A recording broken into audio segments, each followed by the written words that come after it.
Brought to you by V-Guard. Thackeray गटाच्या नेत्या सुषमाताई अंधारे सुद्धा आत्ताच या ठिकाणी बैठकीच्या ठिकाणी आलेल्या आहेत. ताई, काय तुम्ही आत्ताच सुप्रियाताईंची भेट घेतली आणि आतमध्ये सुद्धा बैठकीच्या ठिकाणी गेला, काय नेमका विषय होता? नाही, असं विशेष असं काही नाही. विधानसभांच्या पार्श्वभूमीवर काही प्रोग्राम राबवायचे आहेत आणि काही उपक्रम हे पक्षीय पातळीवर आहेत, काही उपक्रम हे महाविकास आघाडी म्हणून आहेत. सो महाविकास आघाडीचा जो एकत्रित उपक्रम आहे त्या संबंधाने राष्ट्रवादी काँग्रेसचे सगळे ज्येष्ठ नेते आणि आदरणीय पवारसाहेब उपस्थित आहेत. सो त्यांना त्या उपक्रमाची माहिती देणे आणि त्यानुसार त्यांच्या वेगवेगळ्या ज्या टार्गेट मतदारसंघ आहेत त्यातून तो प्रोग्राम राबवणे, बस एवढीच त्यांना माहिती द्यायची होती, त्याच्या पलीकडे काही नाही. काय सुप्रिया सुळेंशी पण तुमची चर्चा झालेली आहे, काय नेमकं या सगळ्या रणनीती काय विधान प्रोग्राम आहेत? एक पक्षीय पातळीवर म्हणजे शिवसेना उद्धव बाळासाहेब ठाकरे पक्षाचा वेगळा प्रोग्राम, काँग्रेसचा वेगळा प्रोग्राम आणि राष्ट्रवादी काँग्रेस पवारसाहेबांचा वेगळा प्रोग्राम. भाइयों बहनों, उनके राज में पावर रहे अनस्टेबल और हम रखे सब स्मूथ और स्टेबल. हमारा नेता कैसा हो जो स्टेबल पावर दे वैसा हो. अब की बार वी गार्ड एसी स्टेबलाइजर का चमत्कार. पण एक प्रोग्राम हा महाविकास आघाडीचा म्हणून राबवला जाणार आहे. तर त्या महाविकास आघाडी म्हणून जे तीनही पक्षांचे एकत्रितपणे जो प्रोग्राम राबवला जाईल त्यातला एक महत्त्वाचा प्रोग्राम आज डिस्कस करायचा होता. सो त्यांना मी त्याची कल्पना दिलेली आहे आणि तो प्रोग्राम आम्ही साधारणतः एक 10 दिवसांच्या नंतर सुरू करत आहोत. महाविकास आघाडीचा एकत्रित तो कार्यक्रम असणार आहे. महाविकास आघाडी. दुसरं असं की उद्धव ठाकरे ज्यावेळी राज ठाकरेंना बोललेत की बिनशर्त पाठिंबा, त्यावरती मनसेकडनं सुद्धा आता टीका होताना दिसते. आम्ही काम करण्यासाठी आम्ही आदित्य ठाकरेंना पाठिंबा दिला होता वरळीमध्ये, मात्र ज्या पद्धतीने त्यावेळी मात्र उद्धव ठाकरेंकडनं काही बोललं नव्हतं, आता मात्र आम्ही भाजपला पाठिंबा दिला. नाही, मला फक्त म्हणजे मनसेच्या सैनिकांचा आदर आहे, त्यांच्याबद्दल आदराची भावना आहे. उनका बैकअप सिर्फ कल तक और हमारा चांद तक. हमारा नेता कैसा हो जो नॉन स्टॉप बैकअप दे वैसा हो. अब की बार वी गार्ड इन्वर्टर बैटरी का चमत्कार. परंतु त्या सगळ्या मनसैनिकांनी आपल्या नेत्याच्या पण सन्मानाचा विचार करावा की ज्या आपल्या नेत्याने अत्यंत निरपेक्ष वृत्तीने पाठिंबा दिलाय असं आपण समजूया. पण ती निरपेक्ष वृत्ती जर मोदीजींपर्यंत पोचत नसेल आणि मोदीजी साधे शपथविधीला सुद्धा आपल्याला निमंत्रण देत नसतील तर मनसैनिकांनी जो राग आहे, जो तो संताप आहे, तो मोदीजींसाठी राखीव ठेवावा, जरा राखून ठेवावा. तो एवढं सांगेन. दुसरीकडे काल बिहारमध्ये जे काही आरक्षण नितीश कुमारांनी दिलं होतं 62%, तो निर्णय रद्द केलेला आहे. मात्र दुसरीकडे महाराष्ट्रात सुद्धा मराठ्यांना 10%चं आरक्षण देऊन इकडे सुद्धा जी काही मर्यादा होती ती ओलांडली गेलेली आहे.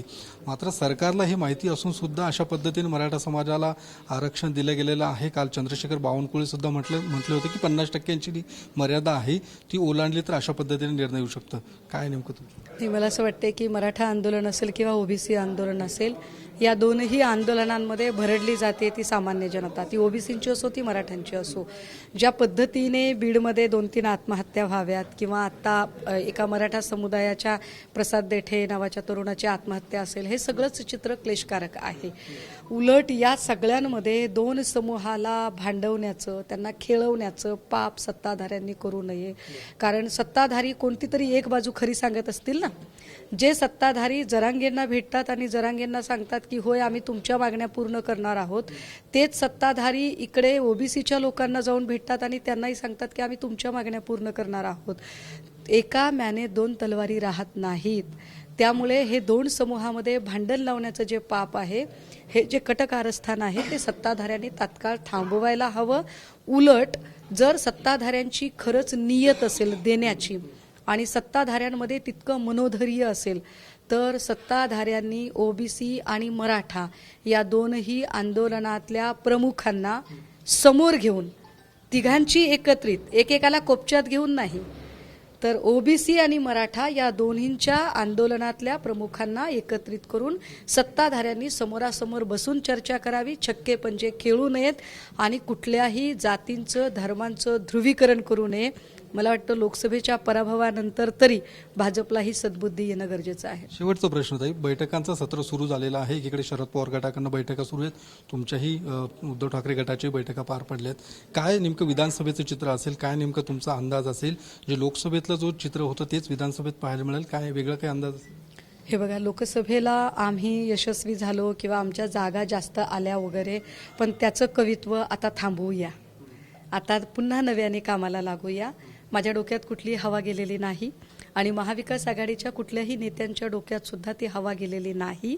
महाविकास आघाडी म्हणून आम्ही आता लोकसभेच्या यशाचं कवित्व थांबवून विधानसभेची रणधुमाळी काय असेल, त्याची स्ट्रॅटजी काय असेल, जिओग्राफिकल पॉलिटिक्स काय आहे, तिथले कोर इश्यूज काय आहेत, कुठल्या कळीच्या मुद्द्यांवर आम्हाला अजून काम करणं अपेक्षित आहे.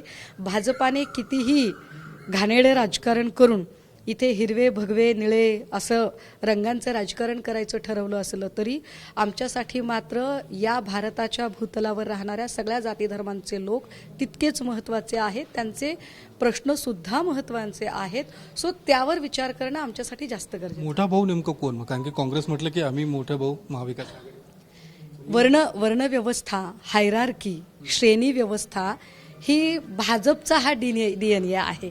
श्रेष्ठ, कनिष्ठ, चातुर्धर्म हे सगळं भाजपचं कारस्थान आहे. महाविकास आघाडीमध्ये असा कोणीही श्रेष्ठ कनिष्ठ नाहीये.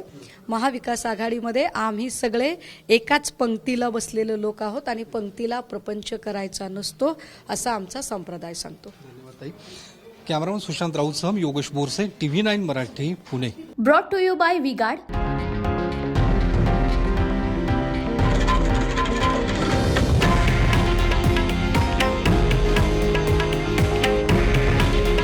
हे आहे देशातील नंबर 1 न्यूज नेटवर्क आणि आपण पाहत आहात TV9 मराठी. काळजी तुमची, हित महाराष्ट्राचं.